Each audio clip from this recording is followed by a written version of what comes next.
अस्सलाम वालेकुम dear students. Complex analysis के इस कोर्स में मैं आप सबको वेलकम कहता हूँ। आज के इस लेक्चर में हम डिस्कस करेंगे कॉची-रेज़िडी थ्योरम को, और इससे प्रीवियस लेक्चर में हमने डिस्कस किया था रेज़िडी थ्योरम और उसके रिलेटेड हमने कुछ एग्जांपल्स को अच्छे तरीके से सॉल्व आउट किया था।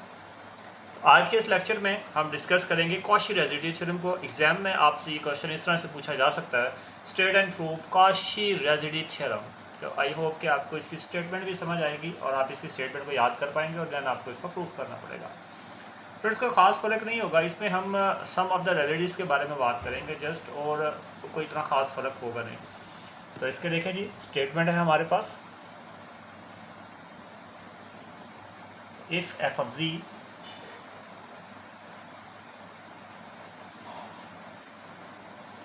is analytic except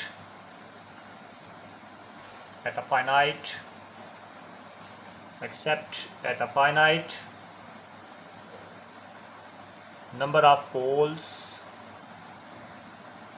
finite number of poles within a closed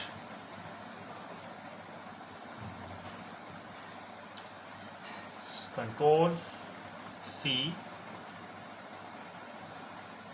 and continues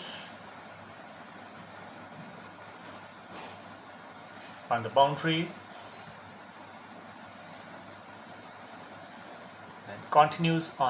of C. Then prove that we have to prove that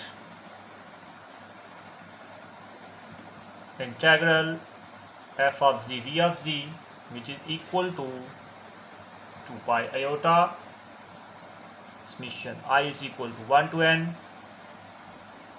r I। जी तो स्टूडेंट्स, यहाँ पे आपने इस स्टेटमेंट को पढ़ के आप समझ गए होंगे कि if f of z analytic except at a finite number of poles, कि इसमें पोल्स का जिक्र हो रहा है। पोल्स को हमने कल ही डिस्कस किया था रेज़िडी थ्योरम के साथ कि पोल हमारे पास क्या होता है। अगर आपको पोल की को समझना है तो इससे पहले इस लेक्चर आप लोग वॉच आउट कर लें।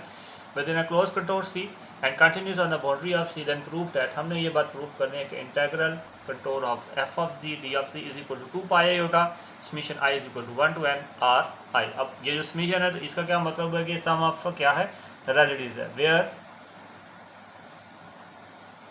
Summation I is equal to 1 or I is the sum of the residues of f of z at its pole within C। वही बात हुई कि जो मैंने आपको आगे डिस्कस की कि यहाँ पे ये summation I is equal to 1 to n r i, ये क्या है, ये तमाम रेज़िडीज का सम है, कहाँ पे, f ऑफ c पे। तो आई होप स्टूडेंट्स आपको इसकी स्टेटमेंट समझ आ गई होगी। अब हम इसका प्रूफ करते हैं, वेरी सिंपल प्रूफ स्टूडेंट्स, जैसे हमने प्रीवियसली रेज़िडी थ्योरम का प्रूफ किया, सेम टू सेम कॉची-रेज़िडी थ्योरम का भी वही प्रूफ होगा। इसे रेस कर लेते हैं।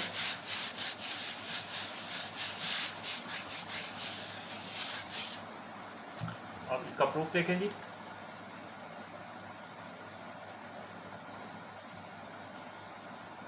हाँ, प्रूफ में है जी हमारे पास late z1 z2 up to so on gn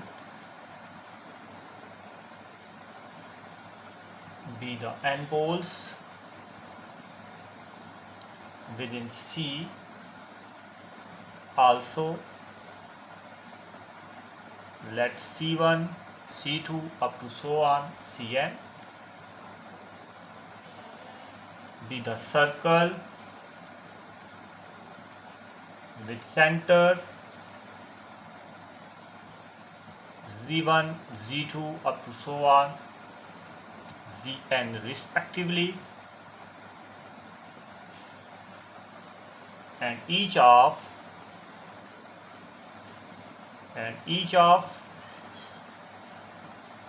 radius r Now R is small,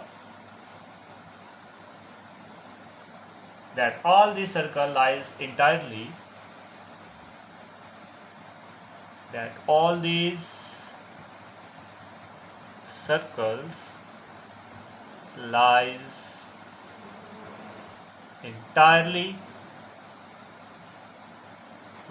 entirely within C, and they do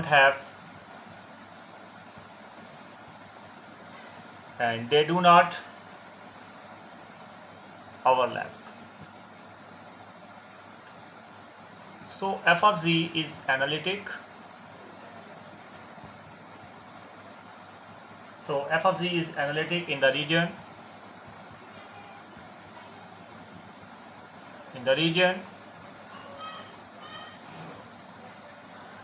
between C and circles.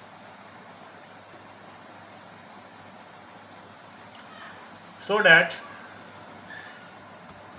यहाँ पे हमें यूज़ करना पड़ेगा Cauchy fundamental theorem.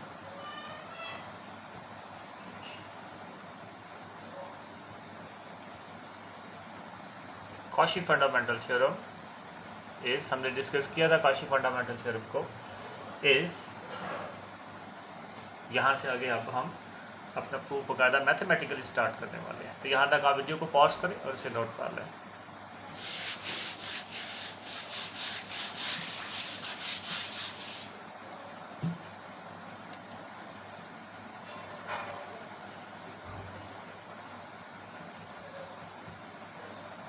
d of z minus summation I is equal to 1 to n ci f of z d of z which is equal to 0.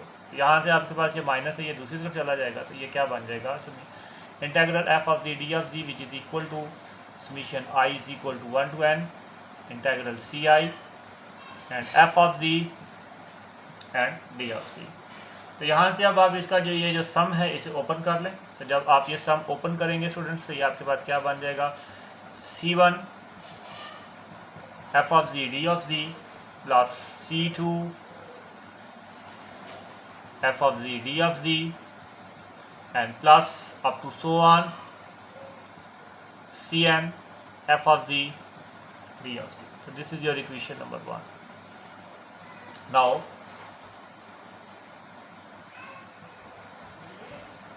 Now if f of z has a pole of order m at z is equal to z1, then by Lorentz theorem we have. अच्छा जी, वो कह रहा है कि अगर ये जो f of z है, ये वाला f ऑफ z है, जो इसका अगर कोई पोल हो, इसका अगर पोल है जिसका ऑर्डर क्या है m at z is equal to z1, तो फिर आपको लॉरेंस थ्योरम से ज़्यादा एक्सपेंशन करना पड़ेगा. कल हमने किया था. And by Laurent's theorem we have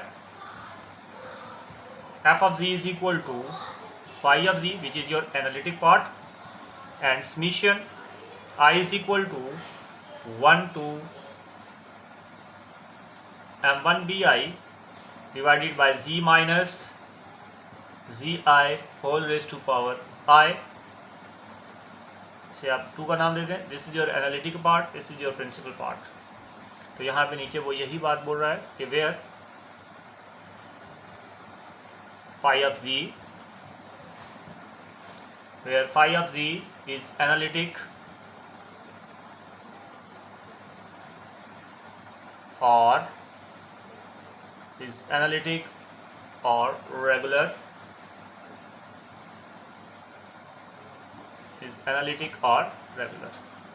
तो यहाँ पे आप क्या करें जी, वीडियो को पॉज करें, क्योंकि मैं रेस करूँगा और इसे नेक्स्ट हम मूव करेंगे. ये यहाँ तक तो स्टूडेंट्स बिल्कुल इजी बात है जी, सारी थ्योरेटिकली चीज़ें थी. तो कोई आपको इसमें वैसे थ्योरम में आपको कोई परेशानी आएगी नहीं, क्योंकि बड़ी सिंपल सी बातें लिखी हुई हैं। जिस तरह से आपको लिखवा दिया जाएगा तो मुझे नहीं लगता कि समझाने की ज़रूरत भी पड़ेगी, क्योंकि आपको ये चीज़ें बड़े अच्छे तरीके से आप इसे अंडरस्टैंड कर पाएंगे। जिस तरह मूव करते हैं टेकिंग इंटेग्रल। अब आपने क्या करना है जी, इंटेग्रल ले लेना है वो साइड्स पे 2 का। 2 के जो आपके पास 2 इक्वेशन आई थी लॉरेंट्ज थ्योरम की, उस पर आपने क्या करना है कि बोथ साइड्स पे आपने इंटेग्रल ले लेना है। तो taking integral of both sides of 2 का आपने क्या कर लेना, बोथ साइड्स पे इंटेग्रल ले लेना है अलॉन्ग C1। ठीक है, किसके अलॉन्ग जी, C1 के अलॉन्ग। तो फिर ये आपके पास क्या बन जाएगा, integral C1 f of z d of z which is equal to C1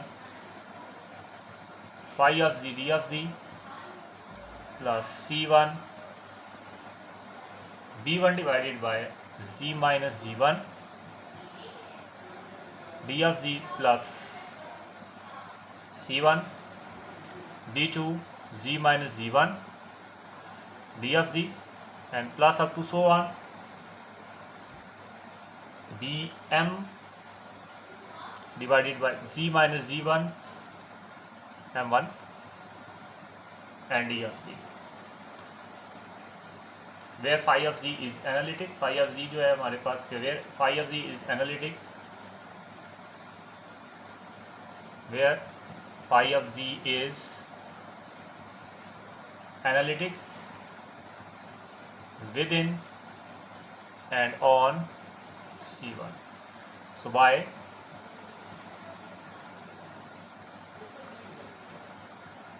Cauchy fundamental, so by Cauchy fundamental theorem, C1 phi of z d of z which is equal to 0. Now we consider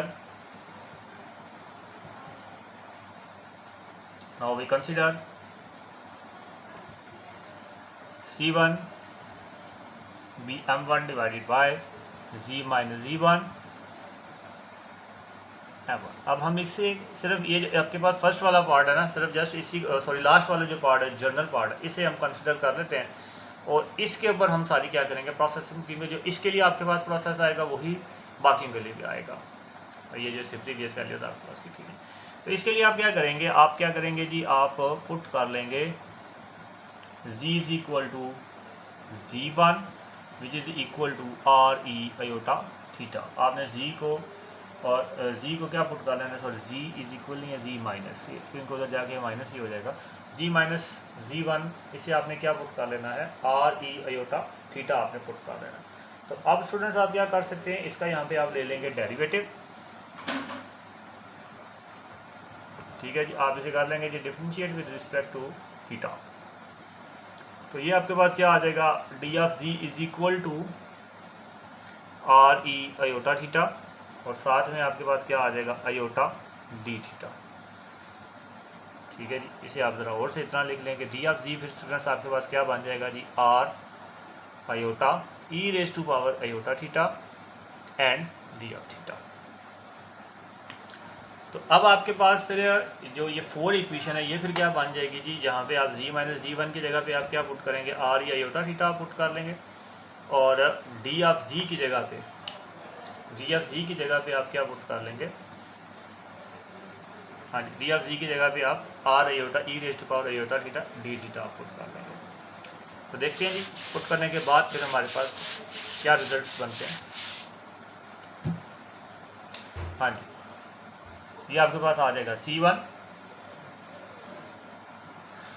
हाँ जी 4, फिर आपके पास क्या बन जाएगी जी 4 becomes 4 आपके पास क्या बन जाएगी z माइनस जी1 whole raise to power m1 d of z which is equal to, ये आपके पास क्या बनेगा जी बी m1 आपने भर ले लिया इंटेग्रल के और C1 की जगह पे आप क्या लिखेंगे 0 से 2 पाई और iota r e raise to power iota theta, क्योंकि सर्कल है ना जी इसलिए 0 से 2 पाई आप कंट्रोल लेंगे, हमने प्रीवियसली कॉची फंडामेंटल थ्योरम में भी डिस्कस किया था इससे।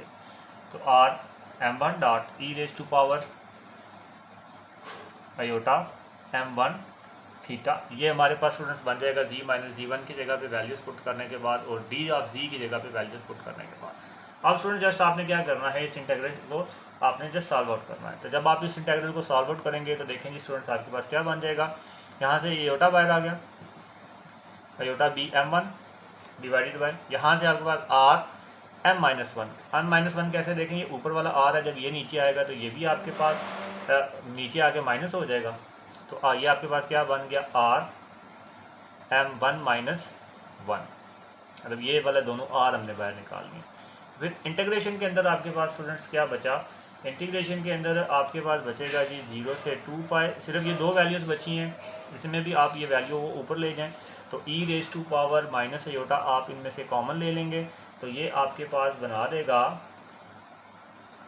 सॉरी अयोटा थीटा तो इस पर कैंसिल हो जाएगा ना, तो ये स्टूडेंट्स आपके पास क्या बना देगा, अयोटा माइनस अयोटा आपने कॉमन ले लिया तो एम वन माइनस वन और साथ में क्या आ जाएगा आपके पास थीटा, ये जब वैल्यू ऊपर चली जाएगी और साथ में आपके पास आ गया डी थीटा। जैसे मजीद सॉल्व आउट करते हैं तो ये आपके पास आ जाएगा अयोटा बी एम वन और r m one minus one, so dot ये इंटीग्रेशन इसकी आप कर लेंगे जी, इंटीग्रेशन आपके पास आ जाएगी e raise to power minus iota m one minus one theta divided by minus iota m one minus one. ये जी आपको इंटीग्रेशन मालूम होनी चाहिए कि e raise to power iota m one minus one, theta की इंटीग्रेशन अगेन यही आएगी और आप क्या करेंगे, जो पावर का डेरिवेटिव होता है ई रेज टू पावर के एक्सपोनेंशियल फंक्शन के केस में, ये जो इसका जो डेरिवेटिव आपके पास होगा उससे आप डिवाइड कर देते हैं। तो यहाँ पे आपको मालूम है कि थीटा का डेरिवेटिव वन हो जाएगा, ये कांस्टेंट है तो इससे आप क्या कर लेंगे, नीचे डिवाइड कर देंगे। ये स्टूडेंट्स आगे आप जब अपर और लोअर लिमिट यहाँ पे पुट करेंगे तो मैं इसका यहाँ पे डायरेक्ट ही रिजल्ट लिख रहा हूँ, ये आपके पास पुट करने के बाद आप लोगों ने यहाँ पे पुट कर लेना है क्योंकि इतनी जो प्रैक्टिस आपकी बीएस लेवल पे हो जानी चाहिए। जब आप इधर पुट करेंगे तो ये आपके पास वन माइनस वन आ जाएगा, ठीक है, 2 पाई पुट करें, यहाँ पे आपके पास थीटा है वहाँ पे, और तो आपके पास ये क्या बन जाएगा, वन माइनस वन बन जाएगा। तो ये कुल मिला के आपके पास क्या बन जाएगा, 0 बन जाएगा, where m one is not equal to one. Dear students ये आपके पास आ गया 0। तो अब वो कह रहा है कि अगर एम वन वन के इक्वल ना हो तो ये आपके पास 0 है। तो अब आगे वो कह रहा है कि अगर एम वन जो है वो 1 के इक्वल हो तो फिर स्टूडेंट्स आपके पास क्या होगा। अब हम बस इसके जनरल फॉर्म की तरफ जा रहे हैं।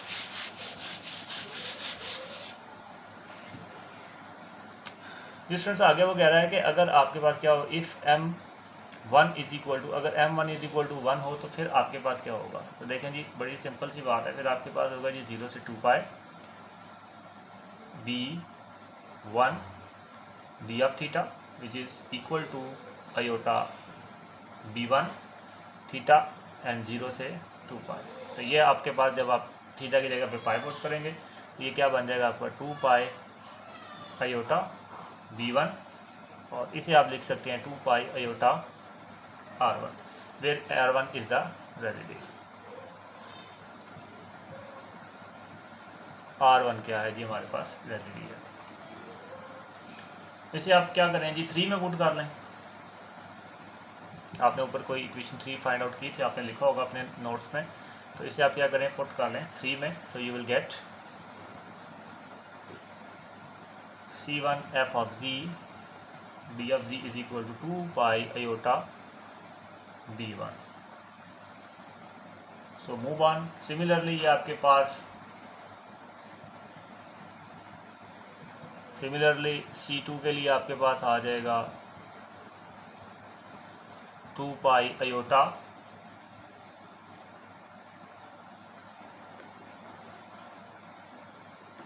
R2 and up to so on. अगर आप चलते जाएं तो integration of Cn f of z d of z which is equal to 2 pi iota Rn के इक्वल आ जाएगा। तो जब आप इस सम को क्या करें जी 1 के अंदर पुट करेंगे, ये सारी वैल्यूज़ आप जब 1 में पुट कर देंगे तो ये फाइनल आपके पास क्या आ जाएगा, वो सम की फॉर्म में आ जाएगा। तो 1 आपके पास क्या आती थी, हमने ऊपर ही लेट की हुई थी, जिसमें हमने 1 को ओपन किया था C की फॉर्म में, तो आपने नोट्स में देखे रजिस्टर में, तो आपके पास 1 जो भी लिखी हुई है उसके अंदर आपने क्या कर देना है, ये तमाम वैल्यूज़ को पुट कर देना है. So you will get, put in 1 में पुट करना है. So 2 pi iota r1 plus 2 pi iota r2 and plus up to so on 2 pi iota rn. तो यहाँ से आप क्या कर सकते हैं जी, 2 पाई आयोटा आप कॉमन ले सकते हैं, तो आपके पास आ जाएगा r1 plus r2 up to so on rn. So Majid इसे करेंगे तो 2 पाई आयोटा, ये आपके पास क्या आ जाएगा summation i is equal to 1 to n r i. तो this is your final answer. तो आई होप स्टूडेंट्स आपको समझ आ गया होगा कि हम किस तरह से इस थ्योरम को करेंगे. अब इस थ्योरम के रिलेटेड मजीद हम कुछ एग्जांपल्स को करते हैं ताकि आपको इसकी मज़ीद अच्छे तरीके से समझ आ सके, क्योंकि थ्योरम के साथ एग्जांपल होना ज़रूरी है. एक्सरसाइजेस तो आपको खुद ही करनी है, तो इंशाल्लाह आप इस थ्योरम की मदद से एक्सरसाइजेस जो हैं वो कर पाएंगे. हम इसकी एग्जांपल एक करते हैं, उसके बाद कुछ एग्जांपल्स जो हैं वो आप लोग खुद करेंगे. तो एक एग्जांपल इसकी देख लें, लिखा हुआ है evaluate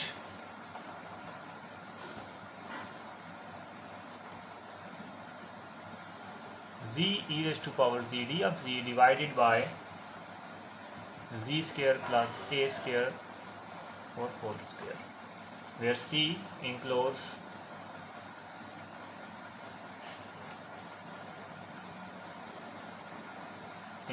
the pole z is equal to minus a. मतलब इसमें पहले से इसने आपको पोल बता दिया और हमें नज़र आ रहा है कि इसका ऑर्डर जो है वो क्या है, 2 है. कल हमने सीखा था कि ऑर्डर को कैसे फाइंड आउट करते हैं. तो सबसे पहले आ गया जी द इंटीग्रेंट इज, इसमें इंटीग्रेंट क्या है जी, एफ ऑफ जी क्या है हमारे पास, is equal to z e raise to power z divided by z square plus a square, और इसका क्या है जी whole square. So f of z उसने पहले बता दिया है कि एफ ऑफ जी का पोल क्या है. F of z has pole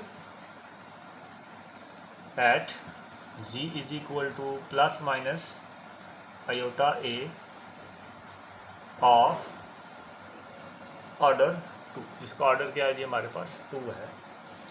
the only which is enclosed bye the only which is enclosed by C is Z is equal to minus iota i. ये आपको गिवन है जी सारा. तो अब हम इस पे लगाएंगे जी रेजिडी थ्योरम. आपको कल हमने रेजिडी थ्योरम जब किया था उसमें हमें ये बात मालूम थी कि जब हमारे पास सिंपल पोल था, तो सिंपल पोल के केस में स्टूडेंट्स हमने क्या किया था जी, वहाँ पे हमने एक अलग फार्मूला लगाया था, और जिसमें सिंपल पोल नहीं था उसके लिए हमने फार्मूला अलग से यूज़ किया था, डेरिवेटिव का फार्मूला हमने यूज़ किया था. इससे प्रीवियस लेक्चर आपको देखना ज़रूरी है इस लेक्चर को समझने के लिए. तो आपसे रिक्वेस्ट है कि आप इसे प्रीवियस लेक्चर को अच्छे तरीके से अंडरस्टैंड करें, क्योंकि वही फार्मूले यहाँ पे इस्तेमाल होने वाले हैं.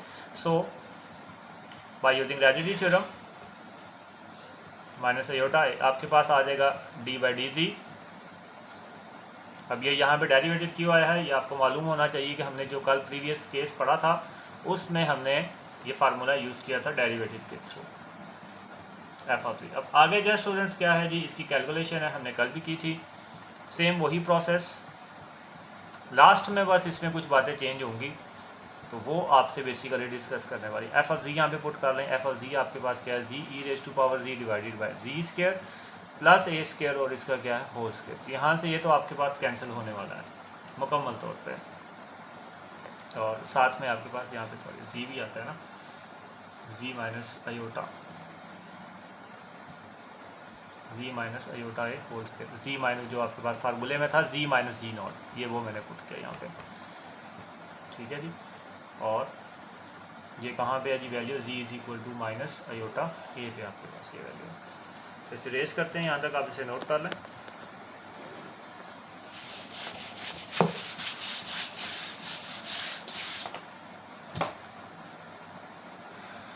स्टूडेंट्स मजीद इसे आगे से सॉल्व करते हैं, तो ये जब कैंसिल आउट हो गया तो आपके पास क्या बना देगा, is equal to d by d z और z e raise to power z divided by z minus iota a whole raise to power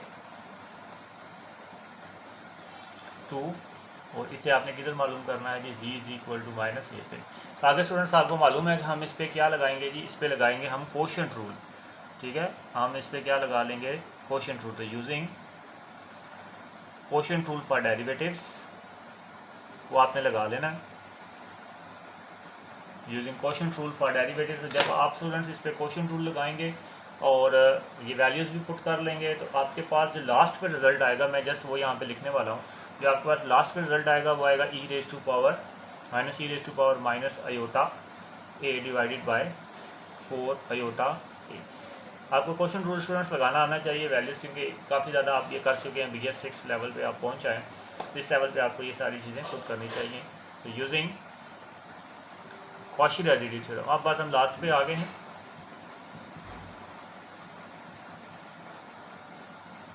using Cauchy residue theorem, तो control e raise to power z square plus a square d of z is equal to 2 pi iota summation R. तो summation R आपके पास यही है तमाम are का, तो 2 pi iota summation are यहाँ पे पुट कर दें, minus e raise to power minus iota a divided by 4 iota a. तो ये क्या आ जाएगा, minus e raise to power minus iota a pi divided by 2। तो this is your final answer. तो आई होप फ्रेंड्स आपको इस question की समझ आ गई होगी। इसके रिलेटेड आप मज़ीद क्वेश्चंस कर सकते हैं चैप्टर नंबर 6 ज़िल की किताब में। तो उम्मीद है कि आपको इस लेक्चर की समझ आ गई होगी। इस नेक्स्ट लेक्चर में मज़ीद हम बात करेंगे कुछ और टॉपिक्स के बारे में। अल्लाह हाफ़िज़, हैव अ नाइस डे।